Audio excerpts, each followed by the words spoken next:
Hello friends, જય શ્રી કૃષ્ણ. સ્વાગત છે તમારું માય કિચન ગુજરાતીમાં. આજે આપણે બનાવીશું આ ભયંકર ગરમીમાં લઈ શકાય એવું હેલ્ધી અને ફટાફટ બની જતું કોકમનું શરબત.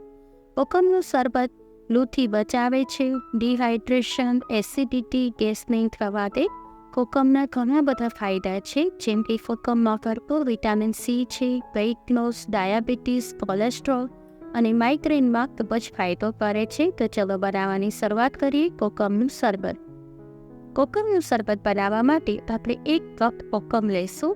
આ કોકમ તમને નજીકના કોઈપણ ગ્રોસરી શોપમાંથી ઇઝીલી મળી જશે. 1 કપ આપણે કોકમ લઈશું. હવે કોકમને આપણે બરાબર વોશ કરવાના છે. એને પાણીથી બરાબર વોશ કરી લઈશું. હવે આ બધું પાણી કાઢી લઈએ અને હવે જો આપણા કોકમ સરસ વોશ થઈ ગયા છે. હવે એની અંદર ડૂબે એટલું આપણે ગરમ પાણી ઉમેરવાનું છે અને એને આ રીતે જરાક હલાવી અને એને આપણે ટાંકી અને 2 થી 3 કલાક માટે પલળવા દઈશું. 2 થી 3 કલાક થશે એટલે આપણા કોકમ સરસ સોફ્ટ થઈ જશે. હવે આપણે ચેક કરી લઈએ, 3 કલાક થઈ ગઈ છે. હવે આપણે જોઈ લઈએ કોકમ કેવા પલળી ગયા છે. આપણા કોકમ સરસ પલળી ગયા છે. બસ આવા એકદમ મસ્ત પલળી જશે.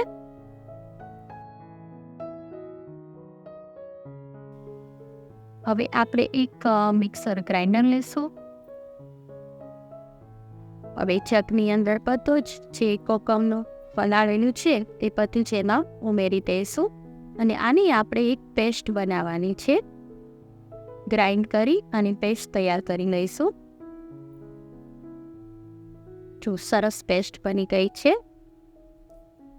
આ શરબતના ઘણું હેલ્થ બેનિફિટ છે. આ શરબતને મૂડ લિફ્ટિંગ શરબત પણ કહેવામાં આવે છે.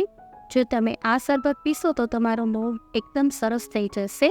હવે આપણે કઢાઈમાં બધું જ જે પેસ્ટ બનાવી છે કોકમની તે લઈ લઈશું. થોડું પાણી નાખીને પણ લઈ લઈએ, જે થોડું ચોટ્યું છે તે પણ આવી જાય બરાબર.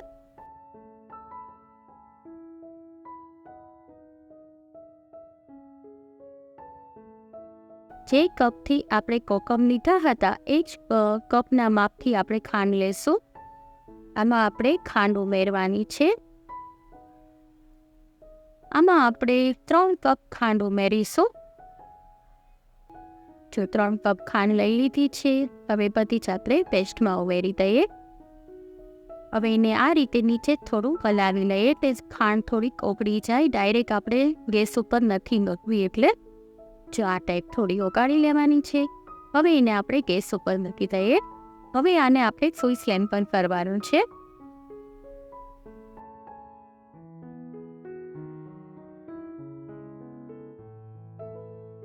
આ કોકમનું શરબત બાળકોથી માંડીને વડીલો સુધી બધાને ભાવે તેવું છે.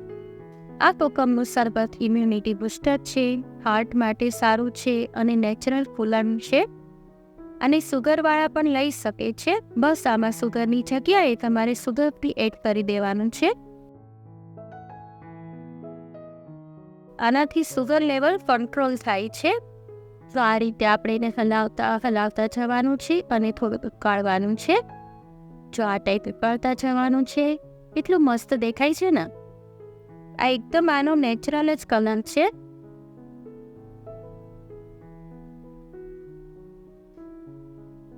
કોકમનું શરબત એન્ટી એજિંગ છે. હવે જો આ રીતે થોડા નાના બબલ્સ થઈ જાય એટલે આપણું ઓલમોસ્ટ તૈયાર થઈ ગયું છે. હવે આપણે ચેક કરી લઈએ કે બરાબર સિરપ બની ગયું છે કે નહીં. આપણે જોઈ લઈએ. ચાલથી એકદમ નાના બબલ્સ થાય ને ત્યાં સુધી આપણે એને ઉકાળવાનું છે. આ શરબત લેવાથી માઇગ્રેન પણ મટે છે. આના બહુ હેલ્થ બેનિફિટ છે. જેટલા કહો એટલા ઓછા છે. એટલું સરસ આ શરબત છે. હવે આને આપણે ચેક કરી લઈએ. જો આને આ રીતે આપણે કોઈ ચાસણી આમાં નથી બનાવવાની, કોઈ તાર નથી બનાવવાનો. બસ થોડું ચીકણું થાય એ ટાઈપનું બનાવવાનું છે. કોઈ તાર ના બનવો જોઈએ આમાં, એ રીતે આપણે બનાવીશું. હવે જો સરસ થઈ ગયું છે એને આપણે નીચે લઈ લઈએ ગેસ બંધ કરીને અને એને એકદમ ઠંડુ થવા દઈએ. એકદમ રૂમ ટેમ્પરેચર પર ઠંડુ થઈ જાય. જો આ ટાઈપનું એકદમ ઠંડુ થઈ જશે એટલે થોડું ઘાટું થઈ જશે. જો એટલો મસ્ત દેખાય છે ને. આમાં આપણે કોઈ પ્રિઝર્વેટિવ કે આર્ટિફિશિયલ કલરનો યુઝ કર્યો નથી. આનો નેચરલ કલર જ છે. પછી તમે એને આ રીતે ચમચાની બેક સાઈડ આ રીતે જોશો એટલે આખું પેલું જે શરબત છે કોટ થઈ જાય એવું બની જશે. જો આ ટાઈપનું આપણે બનાવવાનું છે. આટલું ઠીક થઈ જશે. ઠર્યા પછી એ ઘણું ઠીક થઈ જશે. બસ જો સરસ તૈયાર થઈ ગઈ છે.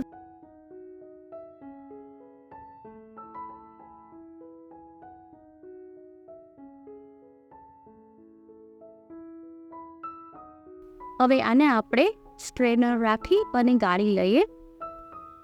બધું શરબત આપણું ગળાઈ ગયું છે. જો તમને આજની રેસીપી ગમે તો લાઈક કરજો, તમારા ગ્રુપમાં શેર કરજો અને આજ સુધી તમે મારી ચેનલમાં નવા હોય તો માય કિચન ગુજરાતીને સબસ્ક્રાઈબ કરી દેજો અને બાજુમાં આવેલા બેલ આઇકનને પ્રેસ કરી દેજો.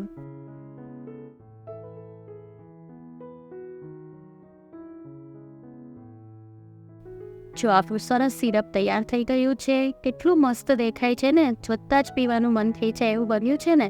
ચોક્કસ બનાવજો. બહુ જ ફાઇન બને છે ટેસ્ટમાં બી. હવે એમાં આપણે થોડા મસાલા એડ કરી દઈએ.